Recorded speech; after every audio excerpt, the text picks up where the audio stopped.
부자가 되려면 운이 들어오는 시기가 중요합니다. 돈이 모이는 사람은 그 흐름을 읽고 적절히 움직이고 멈추는 법을 압니다. 여러분, 지금까지 열심히 일해도 돈이 새어나가거나 뜻하지 않은 지출로 고생하신 적 있으시죠? 그 이유가 바로 절기의 기운을 제대로 읽지 못했기 때문입니다. 풍수에서는 기운의 흐름을 읽고 그에 맞춰 행동하는 사람이 재물복을 얻는다고 봅니다. 평소에도 돈이 잘 들어오는 날과 반대로 손해보는 날이 존재하며, 이는 단순한 운이 아니라 기운의 영향 때문입니다. 특히 절기가 바뀌는 시점은 돈의 흐름도 함께 바뀌는 분수령이 됩니다. 다가오는 7월 7일은 바로 소서, 본격적인 더위가 시작되며 금전운의 흐름이 바뀌는 중요한 날입니다. 하지 이후 양기가 불안정하게 출렁이기 시작하는 이 시기를 제대로 준비하면 하반기 재물운이 완전히 달라질 수 있습니다. 조상들은 소설을 기운의 분기점이라 부르며 이날 하나의 선택이 그해 남은 시간 전체를 좌우한다고 읽었습니다. 그래서 오늘은 소서에 절대 드시면 안 되는 음식부터 반드시 챙겨 드셔야 할 음식, 그리고 돈복을 부르는 실천법까지 모든 것을 알려드리겠습니다. 50대 이후 안정적인 재정 관리가 더욱 중요해지는 시기에 계신 여러분께 꼭 필요한 내용이니 끝까지 집중해서 들어보시기 바랍니다. 그럼 바로 시작해 볼까요? 가장 먼저 소서에 절대 드시면 안 되는 5가지 음식에 대해 차례대로 말씀드리겠습니다. 첫 번째, 지나치게 차가운 음식과 음료입니다. 소서는 더위가 본격 시작되는 시기라 자연스럽게 시원한 것을 찾게 되지만, 이것이 바로 함정입니다. 얼음 가득한 아이스커피나 빙수, 차가운 맥주 같은 것들이 몸의 중심 기운을 급격히 차갑게 만들어 재물의 흐름을 막아버립니다. 풍수에서의 몸의 중심이 차가워지면 판단력이 흐려지고 돈에 대한 감각도 둔해진다고 봅니다.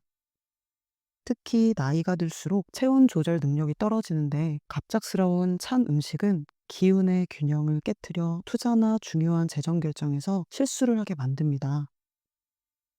두 번째, 지나치게 맵고 자극적인 음식입니다. 매운 음식은 일시적으로 기운을 북돋우는 것 같지만, 소서처럼 양기가 불안정한 시기에는 오히려 감정 기복을 심하게 만듭니다. 화를 내거나 성급한 판단을 하게 되어 돈 관리에 치명적인 영향을 줍니다. 고춧가루가 많이 든 찌개나 매운 치킨, 불닭볶음면 같은 음식들은 이 시기에는 되도록 피하시는 것이 좋습니다. 조상들은 소서의 매운 음식을 먹으면 복이 매워서 도망간다고 표현했을 정도입니다. 세 번째, 설탕이 과도하게 들어간 달콤한 간식류입니다. 케이크, 과자, 단 음료수 같은 것들은 순간적인 기쁨을 주지만 기운을 과소비하게 만들어 장기적으로는 집중력과 계획성을 떨어뜨립니다. 특히 소서 시기에 단 음식은 즉흥적인 소비 욕구를 자극하며 무분별한 지출로 이어지기 쉽습니다. 백화점이나 마트에서 충동 구매를 하게 되는 것도 이런 음식들이 판단력에 미치는 영향 때문입니다. 네 번째, 기름지고 무거운 음식들입니다. 튀김, 삼겹살, 치킨 같은 기름진 음식들은 몸을 무겁게 만들어 기운 순환을 방해합니다. 풍수적으로 보면 이런 상태는 돈의 흐름이 정체되는 것과 같습니다. 돈이 들어와도 빠져나가지 못하고 막히는 구조가 만들어져서 현금 유동성에 문제가 생기거나 투자금 회수가 어려워질 수 있습니다. 다섯 번째, 과도한 음주입니다. 술은 기본적으로 판단력을 흐리고 집중력을 떨어뜨리는데, 소서의 불안정한 기운과 만나면 그 효과가 배가 됩니다.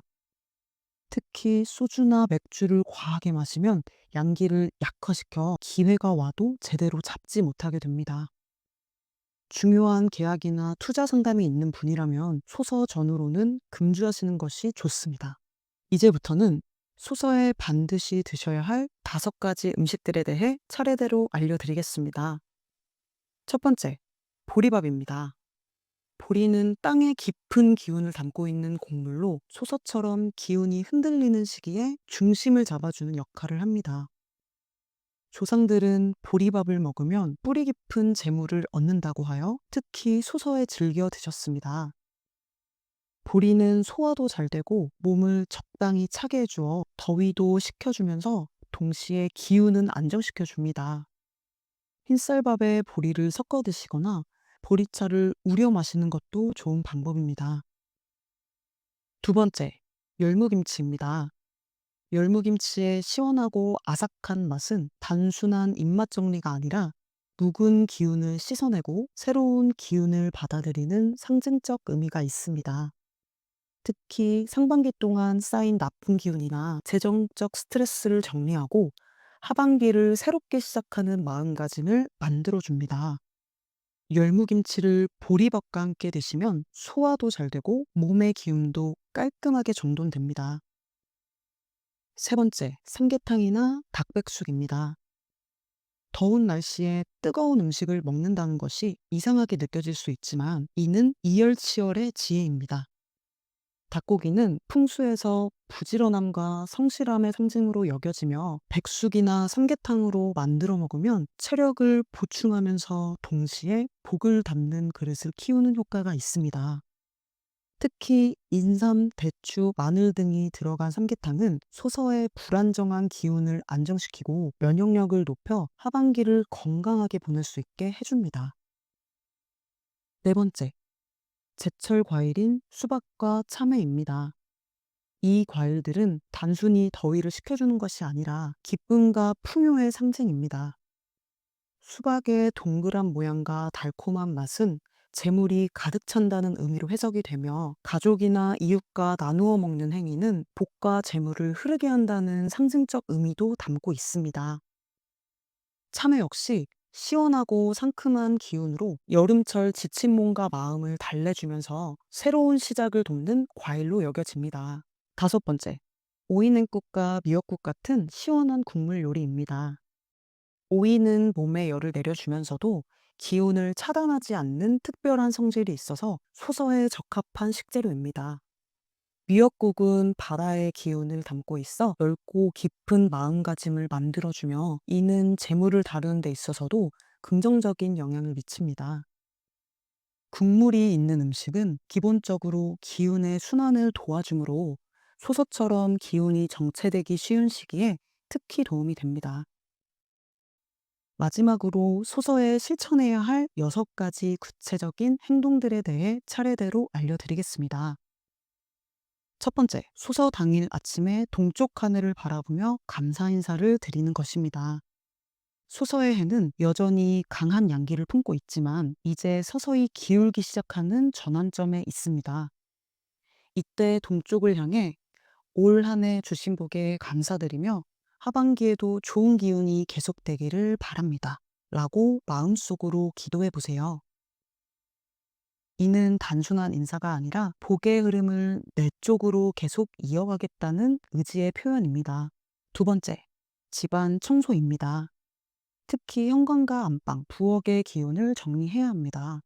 현관은 복이 들어오는 통로이고 안방은 기운이 모이는 중심이며 부엌은 재물이 만들어지는 공간이기 때문입니다. 물걸레로 바닥을 시계 방향으로 닦고 창문을 열어 환기시키며 불필요한 물건들은 정리해 주세요. 이때 중요한 것은 단순히 깨끗하게 만드는 것이 아니라 새로운 기운을 맞이하겠다는 마음가짐으로 하는 것입니다. 셋째, 지갑 정리입니다. 지갑 안에 낡은 영수증이나 쓰지 않는 카드들을 정리하고 지폐들을 종류별로 가지런히 정돈해 주세요. 그리고 작은 종이에 "내게 오는 돈은 모두 좋은 돈입니다. 라는 문구를 직접 손글씨로 써서 지갑 안쪽에 넣어 두세요. 이는 돈에 대한 긍정적인 마음을 만들고 재물운을 끌어당기는 상징적 행위입니다. 네 번째, 식물에 물 주기입니다. 화분이 있는 집이라면 소서 당일에 정성스럽게 물을 주면서 함께 잘 자라자 라는 마음을 담아보세요. 식물은 생명력과 성장의 상징이며 특히 돈나무와 행운목 같은 식물에 물을 주는 것은 재물운을 키우는 의미가 있습니다. 식물이 없다면 작은 화분 하나라도 장만해서 키워보시는 것을 추천합니다. 다섯 번째, 수도 상태 점검입니다. 소서 전날 밤에는 집안의 모든 수도꼭지를 확인해서 물이 새는 곳이 없는지 살펴보세요. 풍수에서 새는 물은 돈이 빠져나가는 것과 같다고 봅니다. 화장실, 부엌, 세면대 등 모든 곳을 점검하고 조금이라도 물이 떨어진다면 즉시 수리하거나 꽉 잠가 두세요. 이는 재물의 누수를 막는 상징적 의미가 있습니다. 여섯 번째, 소서 당일에 가계부를 정리하거나 통장을 확인하는 시간을 갖는 것입니다. 상반기 동안의 수입과 지출을 간단히 정리해보고 하반기 계획을 세워보는 것입니다. 이때 중요한 것은 부족한 부분을 탓하기보다는 이만큼이라도 관리할 수 있었던 것에 감사하며 앞으로 더 잘해보겠다 라는 긍정적인 마음가짐을 갖는 것입니다. 돈에 대한 관심과 애정이 결국 재물운을 키우는 첫걸음이기 때문입니다. 오늘 말씀드린 소서의 음식과 실천법들은 모두 조상들의 지혜에서 나온 것입니다. 단순히 미신이라고 치부하기보다는 수천 년 동안 전해져 내려온 삶의 지혜로 받아들이시기 바랍니다.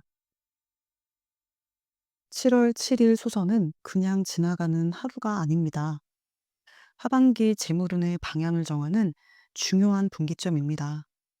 차가운 음식 대신 몸을 따뜻하게 하는 음식을, 자극적인 음식 대신 부드럽고 자연스러운 음식을 선택하시기 바랍니다. 작은 실천 하나하나가 모여 큰 복을 만든다는 마음으로 오늘 알려드린 방법들을 꾸준히 실행해 보세요. 50대 이후의 재물 관리는 젊을 때와는 달라야 합니다. 무리한 투자나 모험보다는 안정적이고 꾸준한 흐름을 만드는 것이 더 중요합니다. 소서의 지혜가 바로 그런 안정감을 주는 방법들입니다. 작은 실천으로 큰 변화를 만들어 보세요. 오늘의 이 영상이 도움이 되셨다면 구독과 좋아요 부탁드립니다. 여러분의 하반기가 건강하고 풍요로우며 평안하기를 진심으로 기원합니다. 오늘도 편안한 하루 되세요.